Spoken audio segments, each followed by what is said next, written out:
साहिल बाज़ार में घूम रहा था। बाज़ार में घूमना उसका मनपसंद मशगला था। वह हर रोज़ सरे शाम बाज़ार की तरफ निकल जाता था। बनारस का ये बाज़ार बहुत पुररौनक था। यहाँ हर तरह की दुकानें मौजूद थीं। सैरगाहें, खूबसूरत दीदा ज़ेब चिड़ियाघर और कदीम तरीन म्यूज़ियम भी था। वो सिगरेट के लंबे लंबे कश लगाता हुआ पुररौनक लम्हों से लुत्फ़ अंदोज़ हो रहा था कि सामने से आते हुए एक सुर्ख रंग के कपड़े में लिपटे साधु से टकराया। सॉरी महाराज, साहिल ने गलती की तभी माजरत भी की। साधु जो सिर लंगोट कसे हुए थे उसने साहिल को देखा और साधु की नज़रें जैसे ही साहिल पर अटक सी गईं। साधु की आंखों में मक्काराना सी चमक थी जो साहिल को देखने के बाद मज़ीद बढ़ गई। साहिल साधु की आंखों से नर्वस होने लगा। साधु की आंखों में अजीब किस्म की चमक थी, ऐसी चमक जो मद्दे मुकाबिल को ज़ेर कर दे।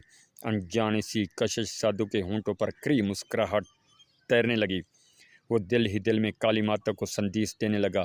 संदेश देने के बाद साधु नरमी से साहिल से गोया हुआ, बच्चा, मेरा नाम नारायण राम शंकर है और मैं काली माता का खास सेवक हूँ। तुम्हारा नाम क्या है बालक? क्या काम करते हो? हमारा नाम साहिल है और काम वाम कुछ नहीं करता। अकलौता हूँ, अरसा बीत किया, वालिद फौत हो गए, वालदा के रहमो करम पर हूँ और काम मुझ जैसे गरीब आदमी को कौन देगा। बालक, बड़ा प्यारा नाम है तुम्हारा। मुझे तुम्हारी मदद की ज़रूरत है। क्या तुम करोगे मेरी मदद? यानी हमारा कुछ सामान है जिसे तुमने मंतर तक पहुंचाना है, और अगर तुम ये काम कर दो तो हम खुश होकर तुम्हें इनाम से नवाजेंगे। बालक, राम शंकर ने नहायत अय्यारी और मक्कारी से कहा। साली नाम का सुनकर लालच में आ गया और राम शंकर का सामान उठाया उसके साथ चलने लगा। 1 घंटे के बाद वो राम शंकर के साथ मंदिर में था। क्योंकि साल ज़िंदगी में पहली बार मंदिर में आया था, इसलिए वो काफ़ी हैरान हो रहा था, क्योंकि मंदिर में पत्थर के बने बुत इस्तादा थे जो कि कतार में लगे थे। राम शंकर ने उसे बुतों में दिलचस्पी लेते हुए देखा तो वो बड़ा खुश हुआ और उसे मुख्तलिफ बुतों के मुतालिक बताने लगा। फिर साधु ने एक तरफ इशारा किया तो साहिल ने साधु के इशारे की सीमा देखा तो हैरत ज़दा रह गया। काली माता का बुत सब बुतों से ज़्यादा वहशतनाक था। बुत की रंगत काले तवे की तरह स्याह थी और लंबी सुर्ख जुबान बाहर निकली हुई थी। और ये बहुत डरावना भयानक बुत था जिसकी दहशत साहिल के दिल में बैठ चुकी थी। बालक, डर तो नहीं लग रहा? साधु ने साहिल की दिली कैफियत जानकर पूछा। साधु महाराज, अब मैं चलता हूँ, मेरा यहाँ दम घुट रहा है। ये कहकर साहिल मंदिर से जाने लगा, मगर साधु की कड़कती आवाज़ ने उसके कदम वहीं जमा दिए। साधु की आवाज़ में ऐसी वहशतनाकी थी कि साहिल की रीढ़ की हड्डी में सर्द लहरें सरायत कर गईं। बालक, तुम ऐसे कैसे जा सकते हो? जिस मकसद के लिए तुम्हें मंदिर में लाया हूँ वो तो पूरा ही नहीं हुआ। क्या मकसद? साहिल मुड़कर बोला, काली माता ने तुम्हें अपने धर्म के लिए चुन लिया है। वो तुम्हें अपना सेवक बनाना चाहती है। वो चाहती है कि तुम हिंदू धर्म अपना लो। कहीं तुम्हारा दिमाग तो ख़राब नहीं हो गया? साहिल ऊंची आवाज़ में बोला। हाँ, और यही मकसद मेरा भी है, तुम्हें अपना धर्म छोड़ना होगा। साधु की बात सुनकर साहिल तश में आ गया। उसका गुस्सा आरूद पर था। वो गुस्से से दीवाना हो गया और बेकाबू होकर साधु की तरफ बढ़ा। साधु ने साहिल को अपनी सिमत बढ़ता देखकर कोई मंत्र पढ़ने लगा और मंत्र पढ़कर साहिल की तरफ फूंक दिया। साहिल के कदम जहाँ थे वहीं रुक गए। किसी नादिदा कुव्वत ने उसे रुकने पर मजबूर कर दिया। साहिल ने लाख कोशिश की कि वो साधु तक पहुँचे, मगर वो ना पहुँच सका और अब ये मुमकिन भी ना था। साहिल ने साधु को बेबसी से देखा और गुस्से से अपनी मुट्ठियाँ भींच लीं। साहिल की बेबसी देखकर साधु मानीखेज तंज़ी हंसने लगा। बालक, तुम्हें धर्म तो छोड़ना पड़ेगा, ये देवी की ख्वाहिश है। बालक, अगर नहीं मानेगा तो कष्ट उठाएगा। बालक, अभी भी समय है, मेरी बात मान ले, वरना जिल्लत भरा कष्ट तेरा मुकद्दर होगा। नहीं, मैं कभी नहीं मानूंगा। साहिल गुस्से की आखिरी हद से चीखा। साहिल को साबित कदम देकर साधु आपस से बाहर हो गया और चीख कर बोला, तू कष्ट उठाए बिना नहीं मानेगा और ले, तेरा जिल्लत अंगेज कष्ट का आगाज होता है। साधु के होंठ हिलने लगे। साहिल समझ गया कि साधु को शैतानी मंत्र पढ़ रहा है। वो आने वाली मुसीबत के लिए खुद को तैयार करने लगा। अब साहिल इस मुसीबत में बुरी तरह से फंस चुका था और उसे कोई राह फरार दिखाई नहीं दे रही थी। साधु ने मंत्र पढ़ा और साहिल की तरफ फूंक मार दी। मंदिर के कोने कोने से जहरीले बिच्छू अपने डंक उठाए नमूदार होने लगे और कतार की सूरत में साहिल की सीमत बढ़ने लगे। इन जहरीले बिच्छुओं को देखकर खौफ से साहिल कांप उठा। डंक उठाए लम्हा ब लम्हा उसके करीब आ रहे थे। फिर एक बिच्छू उसके पाँव से चिमट गया और उसे अपना जहरीला डंक मार दिया, और फिर एक के बाद दूसरा, फिर तीसरा। इसके बाद बिच्छू ने साहिल को अपने हिसार में ले लिया और सैकड़ों की तादाद में बिच्छू साहिल से लिपट चुके थे। साहिल को अपनी जान निकलती हुई महसूस होने लगी और उसकी दर्द भरी चीखें हाल कमरे में गूंजने लगीं। उसकी चीखें ऐसी दिल दहलाने वाली थीं कि जिनको सुनकर जालिम से जालिम इंसान भी लर्ज़ जाए। मगर साहिल पर नजरें जमाए साधु प्यां कह कह लगा रहा था। साहिल अपनी जगह खड़े खड़े डोल रहा था। उसे ऐसे लग रहा था कि जैसे आग की सुइयां उसके पूरे जिस्म में पैबस्त कर दी गई हूँ। उसका दर्द और जलन इतना बढ़ चुका था कि आहिस्ता आहिस्ता अब उसका ज़हन तारीकियों में डूबने लगा और फिर उसका ज़हन तारीक होता चला गया। जब उसे होश आया तो वो मंदिर के बजाय एक पहाड़ के नामवार मैदान में पड़ा था। उसकी हालत इस वक्त किसी खारिज़दा कुत्ते की तरह हो रही थी। उसका सारा जिस्म लहूलुहान था और दिल ज़ख्मी ज़ख्मी। उसके जिस्म में जहर का असर अब भी मौजूद था। वो हैरान होकर इधर उधर देखने लगा। जहाँ तरफ एक जैसा मंजर नज़र आ रहा था। हर सू वीरान पहाड़ियाँ थी जो कि सब्ज़ से आ रही थी, मगर पूरे इलाके में खारदार झाड़ियाँ ही झाड़ियाँ उगी हुई थीं। साहिल परेशान हो गया कि आखिर वो मंदिर से किस तरह इस पहाड़ी इलाके में आ गया। उसने कई मरतबा उठने की कोशिश की मगर उठ न सका। पूरे जिस्म से दर्द की टीसें उठ रही थी और तकलीफ़ की ज़्यादती से उसकी आंखें सामान की तरह बरस रही थी। वो इस वक्त बेबसी पर मातम कर रहा था और फिर उसकी आंखें आसमान की तरफ उठ गईं। बालक, अब क्या विचार हैं? साहिल के करीब अचानक साधु नमूदार होकर बोला। साहिल ने घबरा कर साधु की तरफ देखा और परेशान हो गया। तो तुम छोड़ क्यों नहीं देते? मैंने तुम्हारा क्या बिगाड़ा है? मेरा पीछा छोड़ दो। मैं एक अल्लाह एक रसूल को मानने वाला सच्चा और पक्का मुसलमान हूँ। बालक, मेरी बात मान जा, इसी में तेरी भलाई है, वरना इस खतरनाक इलाके में एड़ियाँ रगड़ रगड़ कर मर जाएगा और तू नहीं जानता कि यह कौन सा इलाका है। साहिल बेबसी से साधु की सिमत देखने लगा और साधु उसकी बेबसी पर जहर खंड कह कह लगाने लगा। बालक, तुम्हें मेरा हुक्म मानना पड़ेगा। इसी में तुम्हारी मुक्ति। और ये इलाका जहाँ तुम लाए गए हो, ये बनारस से सैकड़ों मील दूर तिब्बत की एक दुश्वार गुजार पहाड़ी सिलसिला है। यहाँ आज तक कोई मनुष्य नहीं आया। तुम पहले मनुष्य हो जो कि यहाँ आए हो। यहाँ पर दूर दूर तक पानी का नामो निशान नहीं।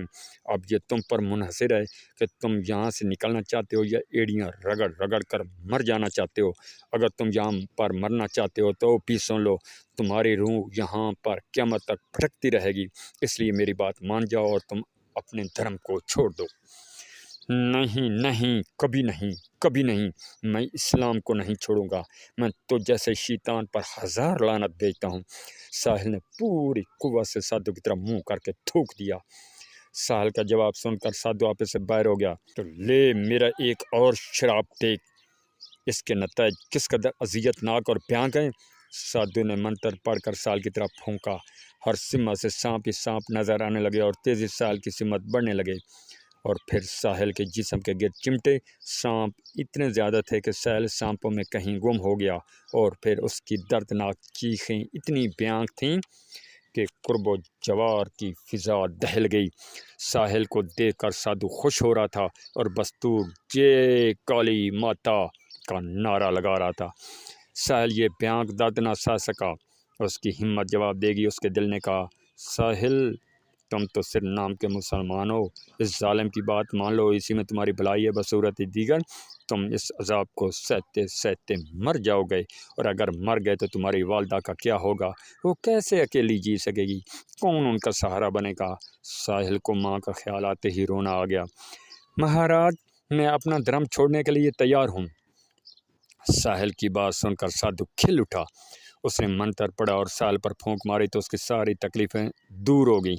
तकालीफ ख़त्म होते ही साहिल ऐसे उठ खड़ा हुआ जैसे कुछ हुआ ही ना हो।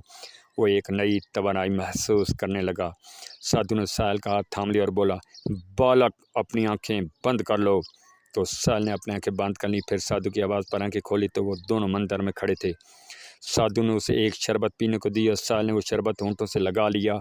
वो सुर्ख रंग का और बहुत कड़वा था। एक घूंट पीकर उसे उबकाई आई। ये सारा शरबत पी लो, साधु ने नया हुक्म सादर फरमाया। साहिल ने जी खड़ा करके सारा शरबत पी लिया। शाबाश बालक, तुमने मनस का खून पी लिया। इसके साथ ही कुछ श्लोक पढ़ाया। तुम्हारा धर्म नष्ट हो गया। तुम अब अपने धर्म से दूर हो गए। साधु ने साहिल की पीठ पर थपकी दी। साहिल ने साधु की बातें सुनकर और दुख से दिल में सोचा, अगर ज़िंदगी में मुझे दोबारा ताकत मिली तो मैं तुझ मलऊन को ख़त्म कर दूंगा। ना बालक ना, बालक अपने मन से मुझे मारने का ख्याल दूर कर दो। जो तुम सोच रहे हो वो कभी नहीं हो सकता, क्योंकि काली माता ने मुझे पूरे 200 साल की ज़िंदगी दान की है। 200 साल तक मेरी मौत मेरे करीब भी नहीं फटक सकती। साहिल हैरान रह गया कि साधु ने उसके दिल की बात कैसे जान ली। अब तुम्हारा नाम विजय होगा। तुमने अपना धर्म छोड़कर काली माता को खुश कर दिया, तो इसके बदले में तुम्हें ढेर सारी शक्तियाँ दान करने का फैसला किया है। आज से तुम शक्तिशाली हो। जो शक्तियाँ हमने कड़ी तपस्याएं और कठिन मराहल तय करके हासिल की, वो तुमने सिर्फ धर्म छोड़कर हासिल की हैं। साधु ने साहिल को आशीर्वाद दी और अपनी जगह से गायब हो गया। साधु के गायब होते ही आंसू भीनी भीनी खुशबू फैल गई। खुशबू इतनी मुअत्तर थी कि विजय की सारी रूह सरशार हो गई और वो खुशबू को ढूंढने की कोशिश करने लगा कि वो किधर से फूट रही है कि इसी लम्हे किसी नस्वानी वजूद ने कब से उसे अपनी होश में ले लिया। विजय ने चौंकते हुए जब इस माजबी को देखना चाहा और जब देखा तो उसे देखता ही रह गया। ऐसा मुकम्मल हुस्न उसने अभी तक ज़िंदगी में कभी नहीं देखा था।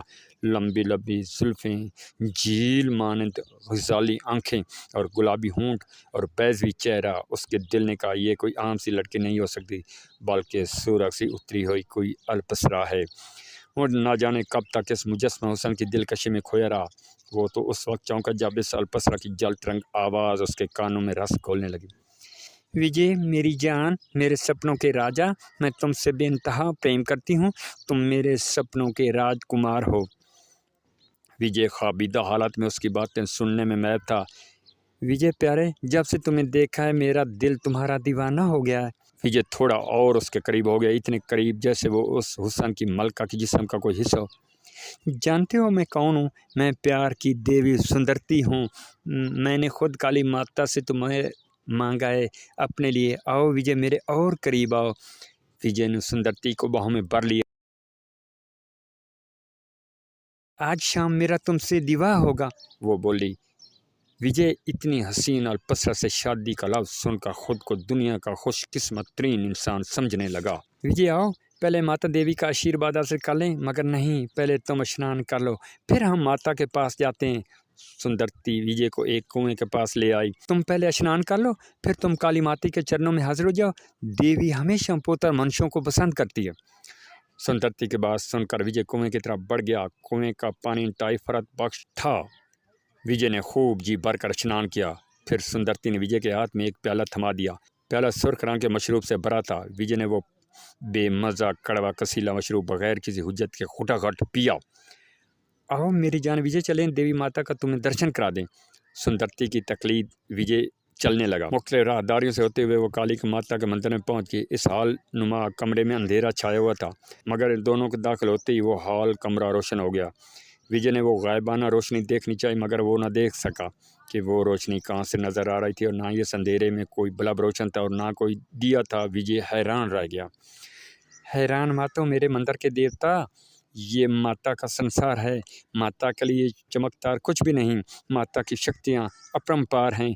वो पहाड़ों को भी रेजा रेजा करने की शक्ति रखती है। आओ और झुक जाओ माता के आगे, आशीर्वाद हासिल कर लो।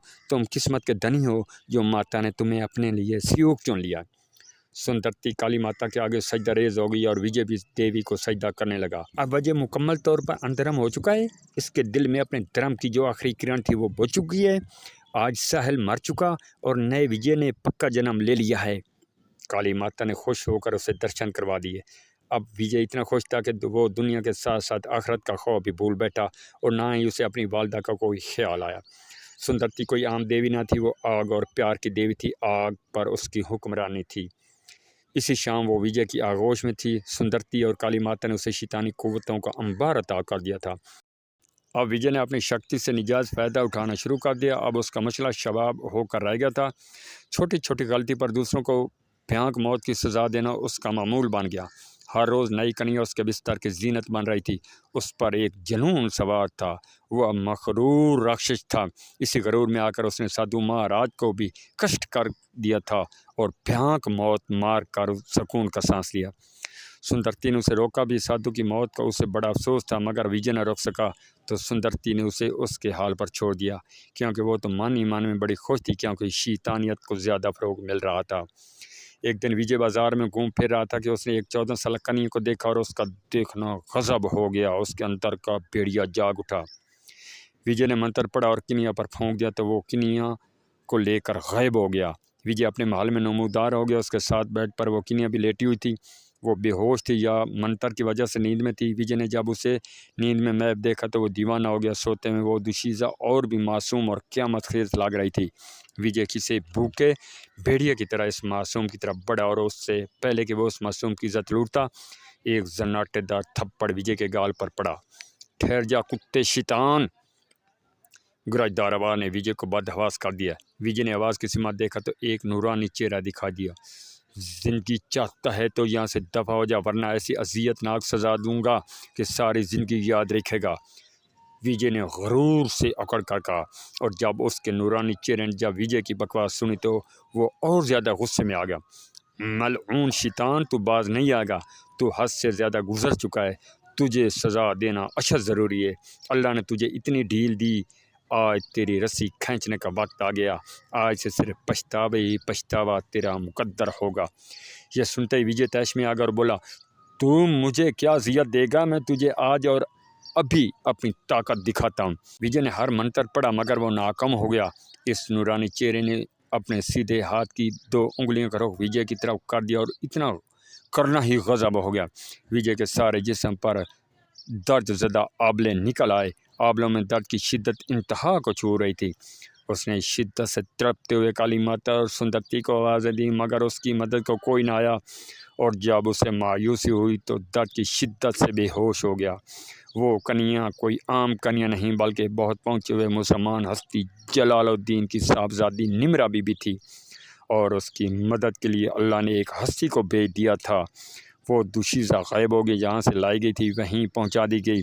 जब विजय को होश आया तो वो बनारस की कचरा कुंडी पर पड़ा हुआ था। उसकी हालत किसी खारिज ज़दा कुत्ते से भी बदतर थी। आबलों का दर्द उसकी जान निकाल रहा था। आबलों से निकलने वाला मवाद बहुत ज़्यादा बदबूदार पैदा हो रहा था और वो खुद इस बदबू से सख्त परेशान था। आते जाते राहगीर उसे नफ़रत की निगाह से देखते और तरस खाकर कुछ सिक्के या नोट दूर से फेंक देते। कुछ वक्त के बाद वही जानी पहचानी खुशबू उसके इर्द गिर्द फैल गई। विजय इस खुशबू को पहचान चुका था। ये उसकी बीवी सुंदरता की खुशबू थी। वो सुंदरती को पुकारने लगा। उसकी पुकार पर सुंदरती आ मौजूद हुई। आज सुंदरती की निगाहों में अजनबीपन साफ देखा जा सकता था। मेरी मदद करो सुंदरती, मुझे इस अजाब से निकाल दो। तो विजय को तकलीफ में देखकर सुंदरती खुशी से बेहाल होकर हंसने लगी और तंज़िया अंदाज में कहकह लगाते हुए बोला, हा हा हा हा, उस शख्स ने कर दिया ना तुझे बर्बाद। हम दोनों शैतान इसी तरह शैतानी चालें चलते हैं, इसी तरीके से शैतानी प्रचार किया जाता है। तेरी दुनिया और आखिरत तबाह हो चुकी है शैतान। हा हा हा हा, वो कह लगाते हुए गायब हो गई और विजय की आंखों से बेअख्तियार निदामत के आंसू गिरने लगे। ये ज़िंदगी उसकी खुद की खरीदी हुई थी। शुरू में वो अल्लाह से मदद मांग सकता था, या फिर जब वो शक्तिशाली हुआ था तो अपनी गलतियों और गुनाहों से तौबा कर सकता था। अल्लाह बड़ा रहीम रहमान गफूर और रहीम है। वो सच्चे दिल से मांगी हुई तौबा ज़रूर कबूल करता है, लेकिन वो तो हवस का पुजारी बन बैठा था। लोग नाक पर हाथ रख कर और मुंह फेर कर उसके पास से गुजरने लगे। वो काबिल तवज्जो तो क्या काबिल नफ़रत भी नहीं रहा। पता नहीं अब कितने दिनों की उसकी ज़िंदगी बाकी रह गई थी।